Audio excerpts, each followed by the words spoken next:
तो welcome back guys to my channel quick response. तो कैसे आप सब लोग, उम्मीद है आप सब लोग अच्छे होंगे। तो आज की वीडियो में मैं आप लोगों को पिछली वीडियो में जो मैंने हिस्ट्री पढ़ाया था उसका ही सेकेंड पार्ट है ये। तो हिस्ट्री वीडियो में मैं आप लोगों को पिछली पार्ट में इंट्रोडक्शन दिया था, तो इस पार्ट में मैं आप लोगों को जुडिशरी का सुप्रीम कोर्ट के बारे में पढ़ाऊंगा। ठीक है दोस्तों, तो चलिए शुरू करते हैं। तो ठीक है दोस्तों, तो यहाँ पे जो है द जुडिशरी के बारे में, द सुप्रीम कोर्ट। ठीक है, the supreme court is located in new Delhi and is the highest judicial authority in the country. तो जो सुप्रीम कोर्ट है ना, वो एकदम सेंटर में लोकेटेड है। सेंटर मतलब न्यू दिल्ली, न्यू दिल्ली हमारा सेंटर है, तो सेंटर में लोकेटेड है। तो वो हमारा हाईएस्ट जुडिशियल अथॉरिटी है। ठीक है, मतलब वहाँ पे कुछ भी हो एकदम हाई लेवल का होता है। It is the guardian of the constitution, मतलब ये जो सुप्रीम कोर्ट है ना, ये सब कॉन्स्टिट्यूशन का एकदम ऊंचा लेवल का है। गार्डियन मतलब पेरेंट्स नहीं, ये ऊंचा लेवल का है। ठीक है, एकदम ऊंचा लेवल। पेरेंट्स हमेशा ऊंचा लेवल पे रहता है, तो ये एकदम ऊंचा लेवल पे है। It is headed by the chief executive on India and has a number of other जजेस। तो इंडिया का जो चीफ जस्टिस है ना, वो इसको हेड करता है, वो इसको चलाता है, और उसके साथ साथ यहाँ पर बहुत सारे अदर जजेस भी हैं। ठीक है दोस्तों, द जजेस of supreme court are appointed by the president in consultation with the council of minister. तो सुप्रीम कोर्ट का जो जजेस है उसको प्रेसिडेंट अपॉइंट करते हैं। ठीक है, काउंसिल ऑफ मिनिस्टर और प्रेसिडेंट मिलके अपॉइंट करते हैं, और काउंसिल ऑफ मिनिस्टर का जो बोलता है वही प्रेसिडेंट को सुनना पड़ेगा। ठीक है, और वो दोनों मिलके अपॉइंट करते हैं। तो चलिए अब हम ये पढ़ते हैं कि एक सुप्रीम कोर्ट का जजेस होने के लिए क्या क्या क्वालिफिकेशन चाहिए। So Supreme Court judges must have the following qualification. They must be citizen of India. ठीक है, उन लोगों को इंडिया का सिटीजन होना चाहिए। They must be either be advocates of a high court or of two or more such court in succession for at least 10 years. इसका मतलब है कि जो लोग सुप्रीम कोर्ट का जजेस होना चाहते हैं उनको हाई कोर्ट में 10 साल के लिए एवोकेट्स रहना पड़ेगा। एवोकेट्स मतलब बैरिस्टर। ठीक है दोस्तों, या फिर वो 10 साल के लिए हाई कोर्ट में बैरिस्टर हो सकता है, या 5 साल के लिए वो हाई कोर्ट में ही जज हो सकता है। ठीक है, तभी जाके उसको सुप्रीम कोर्ट में चांस मिलेगा जज होने के लिए। द जजेस of the supreme court hold office until they are 65 year of age. अब जो सुप्रीम कोर्ट का जो जजेस है वो 65 ईयर ऑफ एज तक ऑफिस को होल्ड करता है। मेरा मतलब 65 ईयर के बाद ही रिटायर हो सकता है। ठीक है, the president can not dismiss supreme court जजेस before the end of their term. अब जो प्रेसिडेंट है ना, वो सुप्रीम कोर्ट के जजेस को डिसमिस नहीं कर सकता, बट डिसॉल्व नहीं कर सकता जब तक उनका टर्म एंड नहीं होता।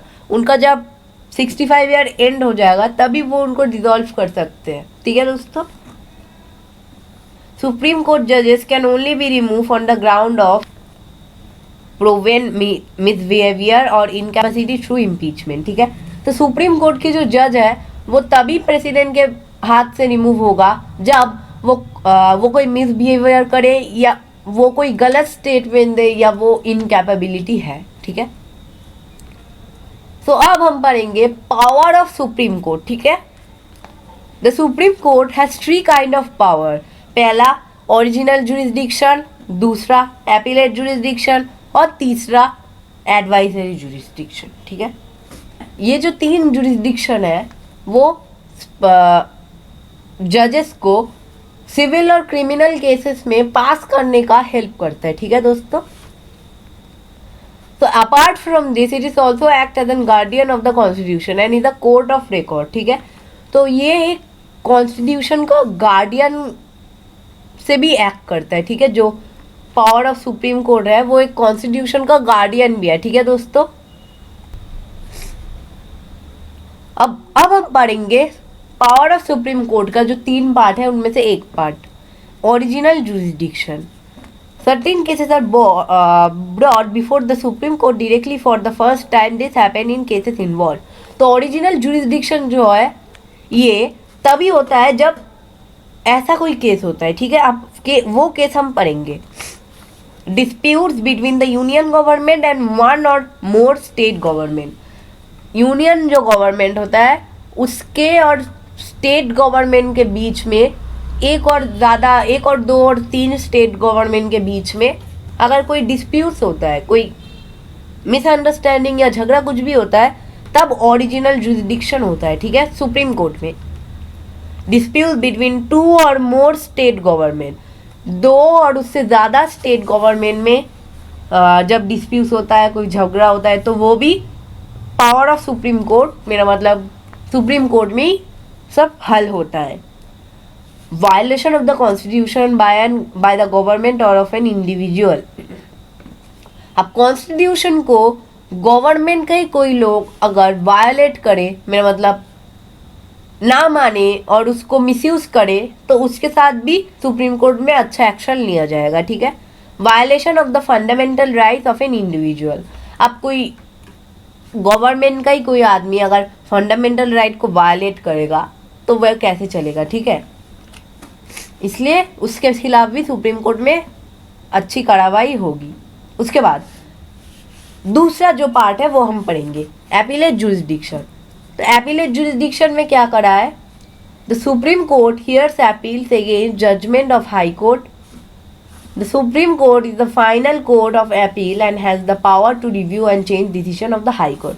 तो एपीलेट जुरिसडिक्शन जो है वो हाई कोर्ट का कोई भी डिसीजन चेंज कर सकता है सुप्रीम कोर्ट। सुप्रीम कोर्ट के पास वो पावर है कि वो एकदम लास्ट अथॉरिटी है, जो हाई कोर्ट जो भी बोलेगा सुप्रीम कोर्ट एकदम लास्ट में वो उसको चेंज कर सकता है, ठीक है। सुप्रीम कोर्ट के पास वो पावर है। अब हम तीसरा भाग पढ़ेंगे जो कि एडवाइजरी जुरिसडिक्शन। अब यह पर क्या कह रहा है, अब ध्यान से सुनिए। The supreme court can advise the president. जो सुप्रीम कोर्ट है वो प्रेसिडेंट को भी एडवाइज कर सकता है, उसके बाद इतना पावर है कि वो प्रेसिडेंट को भी एडवाइज कर सकता है on request on legal and constitutional issue. कोई कॉन्स्टिट्यूशनल इशू को कोई रिक्वेस्ट होगा, कोई लीगल कुछ काम होगा तो उसके लिए रिक्वेस्ट कर सकता है। बट प्रेसिडेंट तो प्रेसिडेंट है, president may or may not accept the advice. President accept भी कर सकता है और नहीं भी एक्सेप्ट कर सकता है, कुछ भी हो सकता है, ठीक है। अब एक और पार्ट यहाँ पे है जिसका नाम है रेविसरी जुरिसडिक्शन। वो पार्ट ऑफ सुप्रीम कोर्ट के अंदर ही पड़ता है, पर वो जजमेंट और सिविल क्रिमिनल केस में नहीं पड़ता है। तो पावर ऑफ सुप्रीम कोर्ट के अंदर ये तीन ही काम आता है। ये चारवा जो है ये उतना यूज नहीं होता, ठीक है। तो जो 4 नंबर है वो है रेविसरी जुरिसडिक्शन।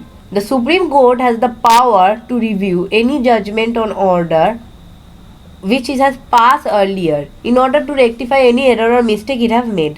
तो सुप्रीम कोर्ट के पास वो पावर है कि वो उसने अगर कोई जजमेंट दिया कि वो उसमें अगर कोई गलत जजमेंट लिया, ठीक है, सुप्रीम कोर्ट के जज ने अगर कोई भी गलत जजमेंट लिया और किसी को फांसी में चढ़ा दिया, कुछ भी किया, तो वो उसको बैक ले सकता है, ठीक है, उसके पास इतना पावर है।